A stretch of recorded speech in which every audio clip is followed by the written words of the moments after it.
আজ আমরা দ্বাদশ শ্রেণীর বাংলা ক্লাসে পূর্ণাঙ্গ সহায়ক গ্রন্থ আমার বাংলার পরবর্তী গল্প ছাতির বদলে হাতি এটি আলোচনা করব। আজ আমাদের আলোচ্য বিষয় আমার বাংলা এই গ্রন্থ থেকে ছাতির বদলে হাতি। আমার বাংলা গ্রন্থটির লেখক হলেন সুভাষ মুখোপাধ্যায়। ছাতির বদলে হাতি এই গল্পটিতে লেখক সরাসরি জমিদারি মহাজনী অত্যাচারের বিরুদ্ধে প্রতিবাদ জানিয়েছেন। এখানে তিনি উদাহরণস্বরূপ একটি গল্পের কথা বলেছেন এবং সেই গল্পটি আমরা আজকে পড়ব। নাকের বদলে নরুন পেলাম টাক ডুমা ডুম ডুম। এটা একটা প্রবাদ প্রতিম বাক্য। এটি দক্ষিণারঞ্জন মিত্র মজুমদারের লেখা ঠাকুমার ঝুলি গল্পের গ্রন্থের অন্তর্গত একটি গল্পের উক্তি। এবার দেখি, কিন্তু শুধু একটা ছাতির বদলে 1 নয় 2 নয়, একেবারে 3, 12, 36 বিঘে জমি। নাকের বদলে নরুন তো তার কাছে কিছুই নয়। বিশ্বাস না হয় বেশ একবার হালুয়াঘাট বন্দরে যেও। সেখানে মনমোহন মহাজনের গদিতে গেলেই বুঝবে কি তেজ বন্ধকি তেজারতির। বন্ধকি কিছু জিনিস বন্ধক নিয়ে টাকা পয়সা নেওয়া, তেজারতি হচ্ছে সুদের ব্যবসা। মনমোহন মহাজন গত হয়েছেন অনেক দিন, কিন্তু সেই মহাজনের পন্থা আজও টিকে আছে। 25-30 বছর আগেকার কথা। এটা খুব ইম্পর্টেন্ট একটা লাইন। হালুয়াঘাট বন্দরে গারো পাহাড়ের নিচে এক গাঁ থেকে সওদায় এসেছিল এক গারো চাষি। নাম তার চেংমান। এমন সময় দেও দেবতা স্তম্ভিত, দিক পৃথিবী কম্পিত করে মুষলধারে বৃষ্টি। দেবতা মানে দেও মানেও দেবতা, দেবদেবতা। সে বৃষ্টি ধরার কোনো লক্ষণই নেই। এদিকে দিন তো হেলে, রাত তো টলে। বাড়ি ফেরার উপায় কি? মনমোহন মহাজনের দোকানের ঝাঁপির নিচে চেংমান আশ্রয় নিয়েছিল। হঠাৎ মহাজন যেন করুণার অবতার হয়ে উঠল। সাধারণত মহাজনেরা নির্দয়, এটাই আমরা চিত্র হিসেবে পাই। কিন্তু এখানে মনমোহন মহাজনও সেই রকমই একজন মানুষ, কিন্তু এখানে হঠাৎ যেন তিনি করুণার অবতার হয়ে উঠলেন। একেবারে খাস কলকাতা থেকে খরিদ করে আনা আনকোড়া নতুন একটা ছাতা চেংম্যানের মাথার ওপর মেলে দিয়ে মনমোহন বলল, যা যা, ছাতিটা নিয়ে বাড়ি চলে যা। নিজে ভিজিস তাতে কিছু নয়, কিন্তু এতগুলো পয়সার সওদা যে ভিজে পয়মাল হয়ে যাবে। পয়মাল মানে নষ্ট হয়ে যাবে। মহাজনের দরদ হঠাৎ কিসে এত উতলে উঠল? চেংমান দোমনা হয়ে ভাবছে নেব কি নেব না, নিশ্চয়ই অনেক দাম, হাতে পয়সাও তো নেই। নগদ পয়সা নাই বা দিলে, যখন তোমার সুবিধে হবে দিয়ে গেলেই হলো, ওর জন্যে কিছু ভেবো না, মনমোহন ভরসা দেয়। চেংমান ভাবলো এমন সুযোগ ছাড়া উচিত নয়। নতুন ছাতি মাথায় দিয়ে মহাফুর্তিতে বাড়ির দিকে সে চলল। ছেলে পুলে বউ তার পথ চেয়ে বসে আছে। চেংমান গেলে তবে হাঁড়ি চড়বে। চেংমান ফি বার হাটে যায়, মনমোহনকে বলে, বাবু পাওনা গন্ডা মিটায় নেন। মনমোহন ফি বাড়ি বলে, আহাহা অত তারা কিসের, সে দিয়ক্ষণ পড়ে। এমনি করে বছর তারপর বছর যায়। ধার করে ছাতি কেনার কথা চেংমান ভুলেই গেল। হঠাৎ একদিন হাটবারে মনমোহন চেংমানকে পাকড়াও করে, কি বাছাধন, বড় যে পালিয়ে পালিয়ে বেড়াচ্ছ, পাওনা মিটিয়ে দিয়ে যাও। মনমোহনের কথায় চেংমানের মাথায় আকাশ ভেঙে পড়ে। খুব ইম্পর্টেন্ট একটা লাইন, চেংমানের মাথায় আকাশ ভেঙে পড়ে। চেংমান বুঝতে পারে এবার সে ইঁদুর কলে পড়েছে। ইঁদুর কলে যেমন একটা টোপ দিয়ে ইঁদুরকে ধরার ব্যবস্থা করা হয়, এখানেও ছাতির টোপ দিয়ে চেংমানকে যেন বিপর্যস্ত অবস্থায় ফেলা হয়েছে। মনমোহন তার লাল খেরোর খাতা বার করে, খেরোর বাঁধানো জাবদা খাতা বার করে যা পাওনা হিসেব তা দেখালো। তাতে চেংমানের চোখ কপালে উঠল। এই বছরে চক্রবৃদ্ধি হারে ছাতির দাম বাবদ সুদ সমেত পাওনা হয়েছে 1000 খানিক টাকা, প্রায় একটা হাতির দাম। বিশ্বাস করো, বানানো গল্প নয়। এটাও খুব ইম্পর্টেন্ট লাইন। যদি যাও অঞ্চলে পাকাচুল প্রত্যেকটা ডালু হাজং গারো চাষি এর সাক্ষী দেবে। ডালুদের গ্রাম কুমারগাতি নিবেদন সরকারের মুদিখানায় 2-10 বছর বাকিতে মশলাপাতি কেনার জন্য নিবেদনের 66 জমি বিঘে মহাজন কুটিশ্বর সাহা এমনিভাবে দেনার দায়ে কেড়ে নিয়েছে। আরেক ধুরন্ধর মহাজন এক চাষিকে ধরে কোদাল দিয়ে পরে তার কাছ থেকে 15 বিঘে জমি মোচড় দিয়ে নিয়েছিল। ও অঞ্চলের 50টা গ্রামে ডালুদের বাস। কথাবার্তায়, পোশাক পরিচ্ছদে হাজংদের সঙ্গে ওদের খুব বেশি মিল। কে ডালু কে হাজং বোঝাই যায় না, কিন্তু ডালুদের জিজ্ঞেস করলে ওরা বলবে ওরা হাজংরা জাতে ছোট, হাজংরা আবার ঠিক উল্টো বলবে। তোমরা এর আগের যে পর্যায়ে আমরা আলোচনা করেছি, মানে গারো পাহাড়ের নিচে, সেখানে নিশ্চয়ই দেখেছো গারো পাহাড়ি অঞ্চলে যে সমস্ত উপজাতিরা রয়েছে তার মধ্যে ডালু, হাজং, গারো এদের কথা আমরা শুনেছি, এদের কথাই এখানে বলা হচ্ছে। ডালুরা বলে সেদিন আর নেই, আগে ছিল তারা অন্ধ বোকার জাত। পাহাড়ের নিচে যেদিন থেকে লাল নিশান খুঁটি গেড়েছে সেই দিন থেকে তাদের চোখ ফুটেছে। লাল নিশান বলতে এখানে কমিউনিস্ট পার্টির কথা বলা হচ্ছে। যখন কমিউনিজমের আমদানি হয়েছে সেই অঞ্চলে, তখন কমিউনিস্ট নেতারা তাদের অধিকারবোধ, জাতীয়তাবোধ সম্পর্কে উজ্জীবিত করেছে, সেই দিন থেকে তাদের চোখ ফুটেছে। সে একদিন ছিল বটে, শুধু মনমোহন মহাজন আর কুটিশ্বর সাহাই নয়, ছিল জোরদার আর তালুকদারদের নিরঙ্কুশ শাসন, আর সেই সঙ্গে ব্রিটিশ সিংহের দাপট। সিংহ, যার ভালো নাম পশুরাজ।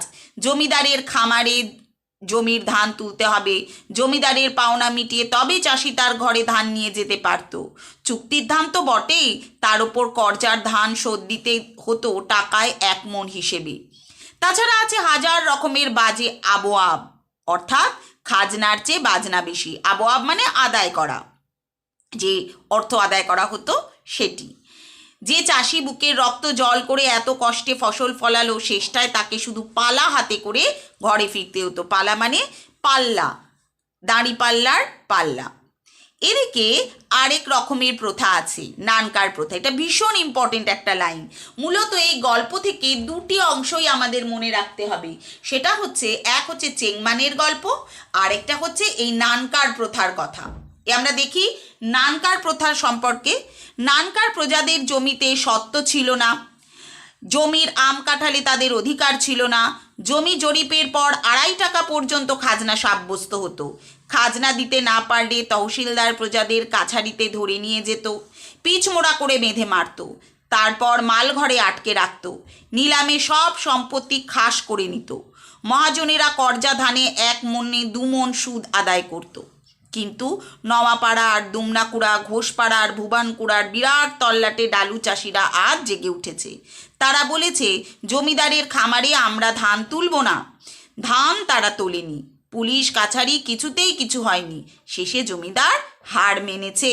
তাহলে এইটা হচ্ছে নানকার প্রথা, যেখানে নানকার জমিদের প্রজাদের জমিতে স্বত্ব ছিল না, অধিকার ছিল না। যারা যে ফসলই তারা ফলাতো, কিন্তু তারা কোনো কিছুরই ওপর অধিকার ভোগ করতে পারতো না। তাদের উপরন্তু তাদের হাতে যে তাদেরকে যে খাজনা দিতে হতো, সেটা যদি তারা না দিতে পারতো, তাহলে তাদের নানা রকম শারীরিক নির্যাতন ভোগ করতে হতো। আজ তারা গর্ব করে বলে, বন্দরের ভদ্রলোকরা আজ আর আমাদের তুইতুকারি করতে সাহস পায় না, আপনি বলে সম্ভাষণ করে, থানায় চেয়ার ছেড়ে দেয় বসতে। আমরাও অনেক সভ্য হয়েছি। আগে বাপ ছেলে একসঙ্গে বসে মদ খেত, এখন মদ খাওয়া সমাজের চোখে খুবই লজ্জার বিষয়। হাল বলদের অভাবে চাষাবাদে আজকাল বেজায় মুশকিল। এখানকার চাষিরা তাই সবাই মিলে গাঁতায় চাষ করে, ভাগে চাষ, ঠিক আছে, ভাগ চাষি। চাষ করতে করতে ওরা ছেলেমেয়েরা মিলে গান ধরে, শুনো শুনো বন্ধু গো ভায়া, রোয়া লাগাইতে চলো গো এলা। রোয়া মানে ধান রোপণ করতে।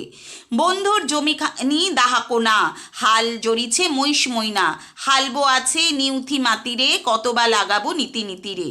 এই অংশটা ওদের ওই গাঢ় ভাষায় লেখা, কিন্তু এখানে মানে ওদের বাংলাটার মধ্যে ওই ভাষার একটা আঞ্চলিক প্রভাব আছে। এর বাংলাটা আমরা সহজভাবে দেখি। চলো বন্ধু এখন রোয়া লাগাতে যাই, রোয়া মানে রোপণ করতে চাই। পাহাড়ের নিচে আমাদের জমি, হালের ভারে মোষের শিং নুয়ে পড়েছে। আমরা হাল বাইছি ভাই, আমরা হাল বাইছি, কিন্তু কঠিন মাটি উঠতে চায় না। কি কষ্ট, কি কষ্ট। এই কঠিন মাটি প্রতীকী, এটা তাদের ভাগ্য, এটা তাদের জীবন সংগ্রাম। সেই কঠিন জীবন সংগ্রাম কিছুতেই তারা জয়ী হতে পারে না। তাতে যারা এত কষ্ট করে আমাদের মুখে অন্ন জোগায়, ইচ্ছে করে জমিদারের হাত থেকে বাংলার সমস্ত জমি তাদের হাতে দিই, মহাজনের নিষ্ঠুর ঋণের বোঝা থেকে তাদের মুক্তি দিই। তোমাদের কি ইচ্ছে হয় না?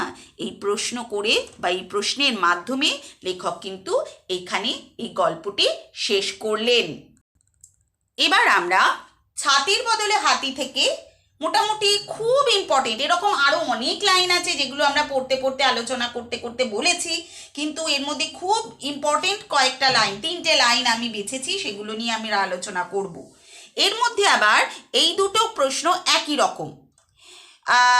25-30 বছর আগেকার কথা বা চেংমানের মাথায় আকাশ ভেঙে পড়ে, এই দুটি 25-30 বছর আগেকার ঘটনা কিন্তু এই চেংমানেরই ঘটনা। আর চেংমানের ঘটনাটা তোমাদের এই দুটো ক্ষেত্রে লিখতে হবে। আরও একটা লাইন আছে যেটা আমি এখানে বাছিনি, কিন্তু পড়তে গিয়ে আমরা আলোচনা করেছিলাম, সেটা হচ্ছে বিশ্বাস করো বানানো গল্প নয়, সেটাও চেংমানের ঘটনাই। এই পুরো গল্পটাই কিন্তু আমরা দেখছি যে মহাজনী অত্যাচার, জমিদারি অত্যাচারের একটা নির্মম বিবরণ। আর একটা সেই প্রথা, নানকার প্রথা, আরেক রকমের প্রথা আছে নানকার প্রথা, সেই নানকার প্রথার বিবরণ দিতে হবে। নানকার প্রথার বিরুদ্ধে প্রজারা কিভাবে বিদ্রোহী হলো সেই কথা আমাদের বলতে হবে। তাহলে মোটামুটি ছাতির বদলে হাতি খুব সহজ গল্প, খুব একটা বেশি কঠিন কিছু নয়। আমাদের একটু মনে রাখতে হবে, দুটো ভাগে আমাদের উত্তর তৈরি রাখতে হবে। একটা হচ্ছে চেংমানের ঘটনা অবলম্বনে যে যে লাইনগুলো, আর একটা হচ্ছে নানকার প্রথা। এই আরেকটা হচ্ছে দেখবে গল্পটি শেষ হচ্ছে একটি প্রশ্নের মাধ্যমে। এই প্রশ্ন কার কাছে করছেন লেখক? পাঠকের কাছে। আসলে তিনি সাহিত্যিক হিসেবে সমাধান সূত্র তো দিতে পারেন না, তাই জন্য পাঠকের উপরই সেই সমাধানটি ছেড়ে দিলেন। তাহলে আজকে আমরা এইখানে ছাতির বদলে হাতি গল্পটির আলোচনা শেষ করলাম। এরপর আমরা আরেকটি গল্প, সেটি হাত বাড়াও, সেটা শুরু করব। এবার আমরা আমার বাংলা এই গ্রন্থের, যদিও এটা শেষ গল্প, কিন্তু যেহেতু ছোট বলে আমরা এই গল্পটিও আজকে আলোচ্য বিষয় হিসেবে বেছেছি। সেটি হচ্ছে হাত বাড়াও। কবি বলবো না, লেখক সুভাষ মুখোপাধ্যায়ের লেখা আমার বাংলা গ্রন্থের অন্তর্গত হাত বাড়াও। আসমুদ্র হিমাচলে যে আমার বাংলার প্রেক্ষাপট রূপে লেখক সুভাষ মুখোপাধ্যায় বেছেছেন, সেখানে তিনি একটি নিতান্ত ব্যক্তিগত স্মৃতিচারণায় ডুব দিয়েছেন। এই ক্ষেত্রেই হাত বাড়াও গল্পটি সেরকমই একটি স্মৃতিচারণা, যা তিনি তার ব্যক্তিগত অভিজ্ঞতা থেকে লিখেছেন। এই অভিজ্ঞতা যদিও তার নিতান্ত ব্যক্তিগত, কিন্তু সেটা সর্বজনীন হয়ে উঠেছে। 50-এর মন্বন্তরের এক সময়কালে এক কুয়াশা ঘেরা সকালে ফরিদপুরে গাড়ি ধরার জন্য রাজবাড়ির বাজারে লেখক বসেছিলেন। সেই সময় তিনি যে একটি ছোট ছেলে, 13-14 বছরের একটি ছেলের সম্মুখীন হয়েছিলেন, এবং তার যে একটা মর্মান্তিক চেহারা বা তার যে একটা বিভৎস রূপ, এবং সেই তার এই অবস্থার জন্য কারা দায়ী, এই ইত্যাদি প্রসঙ্গে এটি লেখা। এবং গল্পটির নাম যদি আমরা দেখি, হাত বাড়াও। এই হাত বাড়াও মানে পাঠক বলছেন আমরা মানুষ হিসেবে মানুষের দিকে যেন হাত বাড়াই। সেই কবির কথাই বলতে হয়, সকলের তরে সকলে আমরা, প্রত্যেকে মোরা পরের তরে। তাই তো আমরা যেন প্রত্যেকের দিকে সাহায্যের হাত বাড়িয়ে দিই, সমব্যথী হই, যেটা আজকের দিনে নিতান্তই অভাব দেখছি যার। সেই হিসেবে হাত বাড়াও গল্পটি যদিও বেশ কয়েক বছর আগে লেখা, তবুও এই গল্পটি আমাদের আজকের যুগেও কিন্তু প্রাসঙ্গিক বলে মনে হয়। এবার আমরা গল্পটা শুরু করি। শীতকালে শুধু পায়ের পাতাটুকু ডোবে এমন নদী তিস্তা। হেঁটে পার হবার সময় পেছনে যদি তাকাও, দেখবে আকাশের পিঠে পিঠ রেখে হাঁটুর মধ্যে মুখ গুজে বসে আছে প্রকাণ্ড এক দৈত্য। আসলে দৈত্য নয়, হিমালয় পাহাড়। নন্দীগ্রামের এক অখ্যাত গাঁয়ে নোনা লাগা তালগাছের বন পেরিয়ে আকাশের কোলের কাছে প্রথমে ছোট্ট একটা ফোঁটা, তারপর আস্তে আস্তে তালগাছের মতো বড় হয়ে উঠল। কি ওটা? আগন্তুক এক জাহাজের মাস্তুল। আর সামনের বালিয়াড়ি পেরিয়ে ধুধু করে উঠল নীল সমুদ্র, বঙ্গোপসাগর। তাহলে আমরা দেখছি আর সমুদ্র হিমাচল, সমুদ্র থেকে বঙ্গোপসাগর থেকে হিমালয় পর্যন্ত একটা আসমুদ্র হিমাচলের একটি বিস্তৃত চিত্র, যেটাকে আমরা বলি বৃহত্তর বঙ্গদেশ, তাকে তিনি যেন একটি রচনা করলেন এই কয়েকটি শব্দের মাধ্যমে। এই সমুদ্র হিমাচল আমার বাংলা, পর্বত যার প্রহরী, সমুদ্র যার পরীক্ষা। এই আমার বাংলা গ্রন্থে কবি বিভিন্ন অঞ্চলে, তিনি সংবাদপত্রের কাজের সূত্রে বিভিন্ন অঞ্চলে ঘুরে বেরিয়েছেন। আমরা প্রথম দিন আলোচনা ক্ষেত্রে বলেছিলাম এটি একটি রিপোর্টাজ ধর্মী লেখনী বা লেখা। সেই হিসেবে একটি শুধু ভ্রমণ বৃত্তান্ত নয়, একজন সাংবাদিকের চোখে নিরীক্ষণ করা প্রত্যেকটি অঞ্চল, এবং তার সঙ্গে বাঙালি হিসেবে, এই বঙ্গভূমির সন্তান হিসেবে কবি নিজেকে ভীষণভাবে গর্বিত অনুভব করছেন। তিনি বলছেন এই সমুদ্র আমার বাংলা, পর্বত যার প্রহরী, সমুদ্র যার পরীক্ষা। ফরিদপুর, এবার দেখি পরের অংশটা। ফরিদপুরের গাড়ি আসতে তখনও দেরি, রাজবাড়ির বাজারে বসে আছি, পাতলা কুয়াশায় মোড়া 50-এর আকালের এক সকাল। একটু দূরে স্টেশনের রাস্তায় মিলিটারি ছাউনির পাশে একটা অদ্ভুত জন্তু দেখলাম, আস্তে আস্তে 4 পায়ে এগিয়ে আসছে। চেনা কোনো জন্তুর সঙ্গে তার মিল নেই, কুয়াশার মধ্যেও জলজল করছে তার দুটো চোখ। একা থাকলে ভয়ে মূর্ছা যেতাম, কেননা সেই চোখের দৃষ্টিতে এমন এক মায়া ছিল যা বুকের রক্ত হিম করে দেয়। তাহলে প্রথম অবস্থায় এটি আসলে সেই 13-14 বছরের ছেলে, কিন্তু প্রথম অবস্থায় একটা কুয়াশা মোড়া আস্তরণের মধ্যে, মানে একটা ঝাপসা আবহাওয়ার মধ্যে লেখক কিন্তু তাকে একটি জন্তু হিসেবেই দেখেছেন। জন্তু, কিন্তু তার চেনা জন্তুদের মধ্যে কেউ নয়। তাই জন্য তিনি বলেছেন একটা অদ্ভুত জন্তু দেখলাম। তার কি, তার চেহারার বর্ণনা বলছেন, কুয়াশার মধ্যেও জল করছে তার চোখ দুটো। একা থাকলে ভয়ে মূর্ছা যেতাম, কারণ অতি ভোরে প্রত্যুষে একা রাজবাড়ির বাজারে বসে আছেন তিনি গাড়ি ধরবার জন্য, কিন্তু সেইখানে এই রকম একটি জন্তু কাছাকাছি এগিয়ে আসছে, এই ভয়ে তিনি ভীত হয়ে যেতেন। সেই জন্য বলছেন বুকের রক্ত হিম করে দেয় এমনই চোখের দৃষ্টি। কিন্তু চোখের দৃষ্টি তীক্ষ্ণ, অথচ এক মায়াময় দৃষ্টি। আরও কাছে এগিয়ে এলো সেই মূর্তি, রাস্তার ধুলো থেকে কি যেন খুঁটে খুঁটে খাচ্ছে, তার চলন্ত দুটো চোখ কুয়াশায় কি যেন খুঁজে খুঁজে ফিরছে। ঠিক মানুষের হাতের মতো তার সামনের দুটো থাবা। এখনো কিন্তু লেখক বুঝে উঠতে পারেননি সে যে আসলে মানুষ। আঙুলগুলো যেন আগার দিকে একটু বেশি সরু, গায়ে একটুও লোম নেই। কোন জন্তু? সামনাসামনি আসতেই স্তম্ভিত হয়ে গেলাম। অমৃতের পুত্র মানুষ, অমৃতস্য পুত্রা। আমরা বলি মানুষকে বলা হয় অমৃতস্য পুত্রা, তাই অমৃতের পুত্র মানুষ। মানুষ সে আর 5টা জন্তুর থেকে একটু হলেও সে শ্রেষ্ঠ আসনে রয়েছে, তার বুদ্ধি আছে, মনন আছে, তার জৈবিক প্রবৃত্তি আর অন্যান্য পশুদের মতো নয়, কিন্তু এই কি চেহারা মানুষের। এই জন্যই লেখক কিন্তু স্তম্ভিত হয়ে গেলেন। মানুষ, তার যে বেঁচে থাকার, সম্মানের সাথে বেঁচে থাকার একটা অধিকার, সেই অধিকার এখানে লঙ্ঘিত হয়েছে। তার ন্যূনতম চাহিদা অন্ন বস্ত্র বাসস্থানের লঙ্ঘিত হয়েছে। তাই জন্য তিনি বলছেন, অবাক হয়ে বলছেন যে অমৃতের পুত্র মানুষ কিভাবে এই রকম চেহারার হতে পারে। 12-13 বছরের উলঙ্গ এক ছেলে, মাজা পড়ে গেছে, মানে কোমর ভাঙা, হাঁটতে পারে না, তাই জানোয়ারের মতো 4 পায়ে চলে হামাগুড়ি দিয়ে। বাজারের রাস্তায় খুঁটে খুঁটে খায় চাল আর ছোলা। এটি কি তার খাদ্য? কখনো না। তার মানুষ হিসেবে যে প্রাপ্য ন্যূনতম যে অধিকার, সেটাও এখানে রক্ষিত হয়নি। সে জন্তুর মতো জীবন ধারণ করে রয়েছে। ছুটে পালিয়ে এলাম স্টেশনে, কিন্তু আজও সেই দুটো জ্বলন্ত চোখ আমাকে থেকে থেকে পাগল করে। এটাও খুব ইম্পর্টেন্ট একটা লাইন। 2 হাতে সোনা ছড়ানো নদীমালার দিকে তাকিয়ে তার নিঃশ্বাস শুনি। সরু লিকলিকে আঙুল দিয়ে সেই সব খুনিদের সে শনাক্ত করছে। এটাও খুব ইম্পর্টেন্ট একটা লাইন। শহরের গ্রামে বন্দরে গঞ্জে জীবনের গলায় যারা মৃত্যুর ফাঁস পড়াচ্ছে, মাথা উঁচু করে বাঁচতে দিচ্ছে না যারা মানুষকে, তাদের দিকে, সেই সব খুনিদের দিকে সে আঙুল বাড়াচ্ছে, আঙুল দিয়ে তাদেরকে সে চিহ্নিত করবার চেষ্টা করছে। আসলে এরা কারা? এই সুজলা সুফলা বাংলাদেশেরই মানুষ, কিন্তু কৃত্রিমভাবে অভাব সৃষ্টি করেছে যে সমস্ত মালিক ও পুঁজিপতি শ্রেণী, তাদেরকেই এখানে কিন্তু লেখক এইভাবে খুনি বলে চিহ্নিত করতে চাইছেন। সেই দুটি জ্বলন্ত চোখ শান্তি চায়। বাংলার বুক জুড়ে সবুজ মাঠের সোনালি ফসলে, চাষির গোলাভরা ধানে ভরে উঠুক শান্তি। কারখানায় কারখানায় বন্ধনমুক্ত মানুষের আন্দোলিত বাহুতে বাহু মেলাক শান্তি। যুদ্ধ নয়, অনাহারে মৃত্যু নয়, আর কোটি কোটি বলিষ্ঠ হাতে এবার স্বাধীন সুখী জীবন, এবার শান্তি।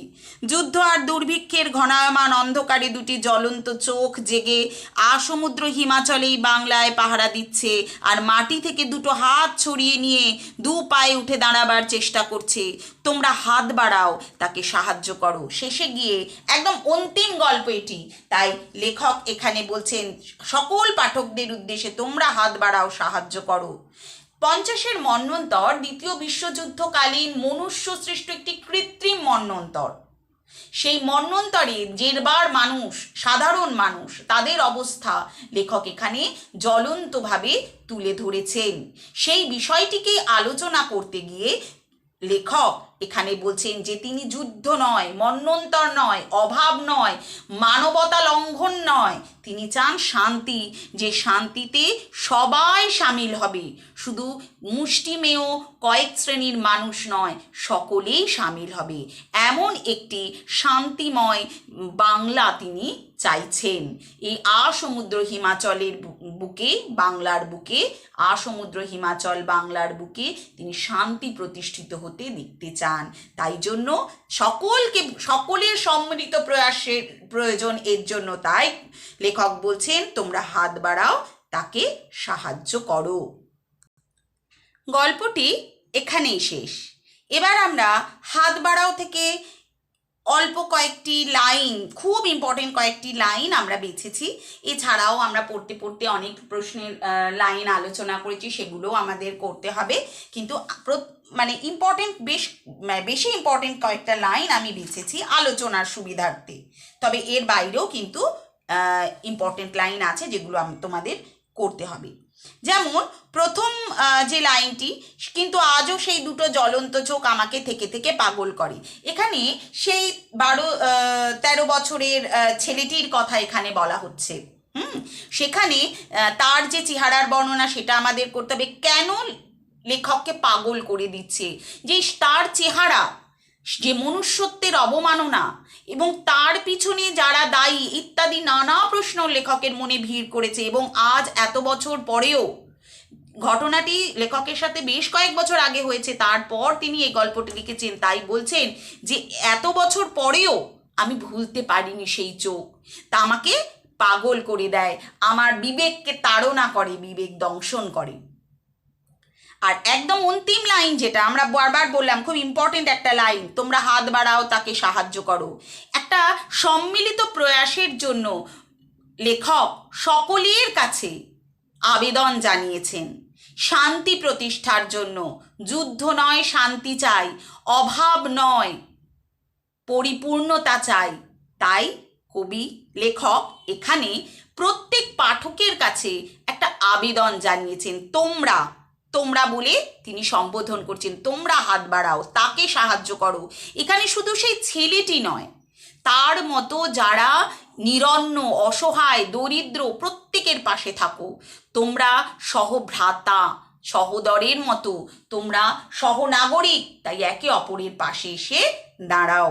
তোমাদের মনে থাকবে আমরা ক্রন্দনরতা জননীর পাশে বলে আলোচনা করেছিলাম, সেখানেও কবি বলেছেন যে আজ যদি আমি আমার ভাই, আমার বোনের দুঃসময়ে তার পাশে না থাকতে পারি, তাহলে এর থেকে ব্যর্থতা কবি সাহিত্যিক হিসেবে আমার আর নেই। ঠিক সেই রকমই বিষয় কিন্তু লেখক সুভাষ মুখোপাধ্যায় এখানে বলছেন।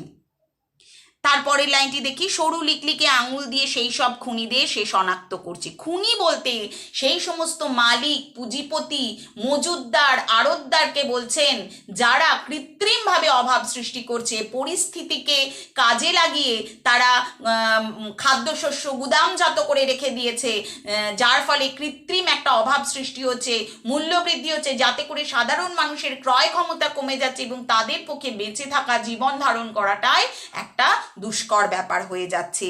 সরু লিকলিকে আঙুল দিয়ে সেই শিশুটি বা সেই ছেলেটি আর সেই সমস্ত খুনিদের শনাক্ত করছে। আর শেষে গিয়ে লাইনটি, অমৃতের পুত্র মানুষ।